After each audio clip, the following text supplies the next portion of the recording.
Oman প্রবাসী এবং যারা ওমান যেতে আগ্রহী তাদের জন্য এটি একটি অত্যন্ত গুরুত্বপূর্ণ সংবাদ। সম্প্রতি ওমান কমিউনিটি নেতাদের কাছ থেকে ভিসা চালুর বিষয়ে কিছু আশাবাদী তথ্য পাওয়া গেছে। আপনার তথ্যের প্রেক্ষিতে এবং বর্তমান পরিস্থিতি অনুযায়ী মূল বিষয়গুলো নিচে তুলে ধরা হলো। ওমান ভিসা চালুর বিষয়ে সর্বশেষ আপডেট। টেকনিক্যাল কমিটির কাজ। ওমান এবং বাংলাদেশ সরকারের মধ্যে ভিসা পুনরায় চালুর বিষয়ে দীর্ঘদিন ধরে আলোচনা চলছে। কমিউনিটি নেতারা জানিয়েছেন যে ভিসা বন্ধের কারণগুলো, যেমন ডাটাবেজ আপডেট এবং শ্রমবাজারের শৃঙ্খলা সমাধানের কাজ শেষ পর্যায়ে। ক্যাটাগরি ভিত্তিক ভিসা। শুরুতে সব ধরনের ভিসা একসাথে চালু না হলেও ফ্যামিলি ভিসা, ভিজিট ভিসা এবং প্রফেশনাল, ডাক্তার, ইঞ্জিনিয়ার, শিক্ষক ক্যাটাগরির ভিসা আগে চালু হওয়ার জোর সম্ভাবনা রয়েছে। শ্রমবাজার যাচাই। ওমান সরকার তাদের অভ্যন্তরীণ শ্রমবাজারের চাহিদা যাচাই করছে।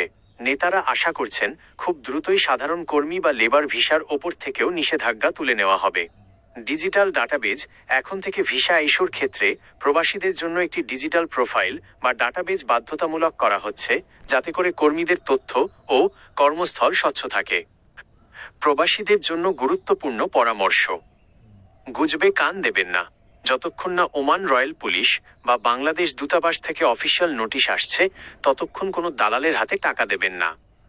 2. পাসপোর্ট প্রস্তুত রাখুন। ভিসা চালু হওয়ার সাথে সাথে আবেদনের জন্য আপনার পাসপোর্টের মেয়াদ অন্তত 6 মাস আছে কি না তা নিশ্চিত করুন। 3. দক্ষতা বৃদ্ধি।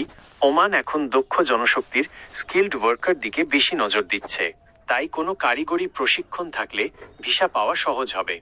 পরবর্তী পদক্ষেপ। আপনি কি ওমানের কোনো নির্দিষ্ট ক্যাটাগরির, যেমন ভিজিট বা ওয়ার্ক ভিসা চালুর তারিখ সম্পর্কে জানতে চাচ্ছেন? অথবা আপনি কি বর্তমানে ওমান যাওয়ার জন্য কোনো এজেন্সির সাথে কথা বলছেন? জানালে আমি আপনাকে সতর্কতা বা সঠিক প্রক্রিয়া সম্পর্কে আরও তথ্য দিতে পারবো।